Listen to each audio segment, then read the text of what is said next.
Assalamualaikum warahmatullahi wabarakatuh. Berjumpa kembali dalam pembahasan materi pendidikan Pancasila hari ini bersama saya Aang Supriyatna.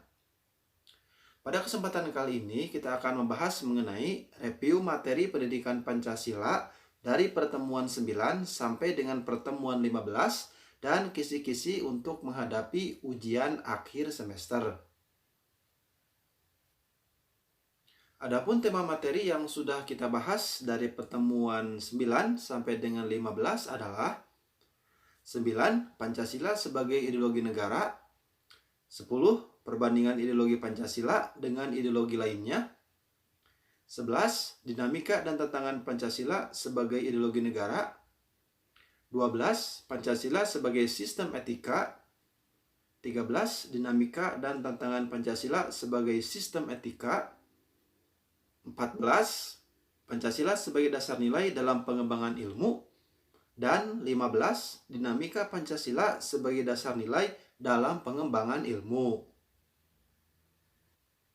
Pada pertemuan ke-9, yaitu tentang tema Pancasila sebagai ideologi negara, kita sudah belajar mengenai konsep dasar ideologi, sumber historis, sosiologis, dan politis tentang Pancasila sebagai ideologi negara, Pancasila sebagai ideologi terbuka, dimensi ideologi terbuka, dan faktor pendorong keterbukaan ideologi Pancasila.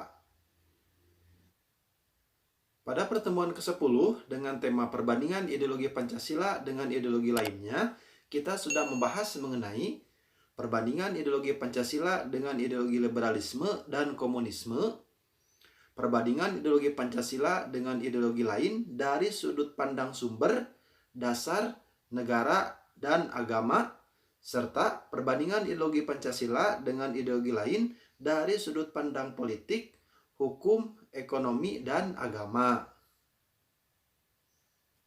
Untuk pertemuan 11 dengan tema dinamika dan tantangan Pancasila sebagai ideologi negara, kita sudah membahas mengenai argumen tentang dinamika terhadap Pancasila sebagai ideologi negara, dan argumen tentang tantangan terhadap Pancasila sebagai ideologi negara.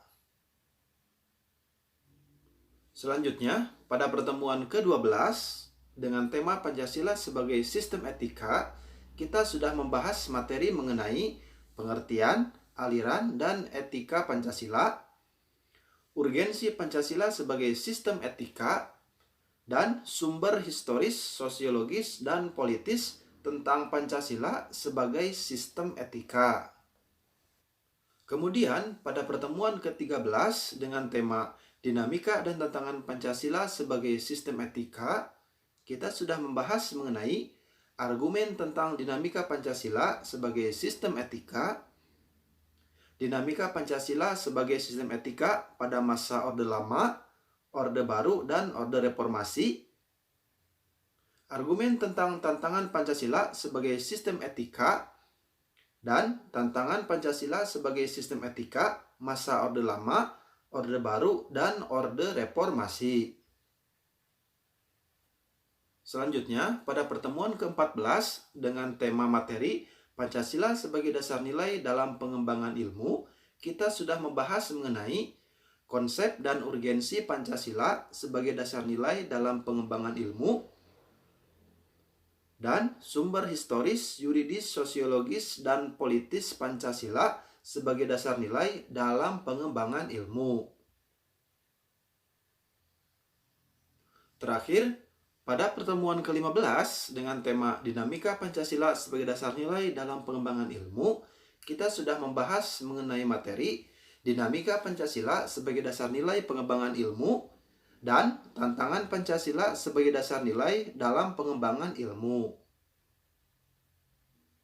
Selanjutnya, untuk kisi-kisi UAS Pendidikan Pancasila, silakan pelajari kembali materi seputar. Pertama, inti materi dari tiap pertemuan, dari pertemuan 1 sampai dengan 16. Kemudian, baca dan pelajari kembali semua file dokumen tugas mingguan yang telah dikerjakan dan dikumpulkan via Spot. Kemudian, buatlah semacam peta konsep untuk mempermudah dalam belajar. Selanjutnya, lengkapi pengembangan konsep dan materi pembelajaran dengan buku pendidikan Pancasila yang telah dimiliki. Terakhir, UAS dilaksanakan dengan sistem CBT dengan bentuk soal pilihan ganda dan beberapa esai. Demikian untuk pembahasan pada pertemuan kali ini. Terima kasih telah menyimak. Saya akhiri. Assalamualaikum warahmatullahi wabarakatuh.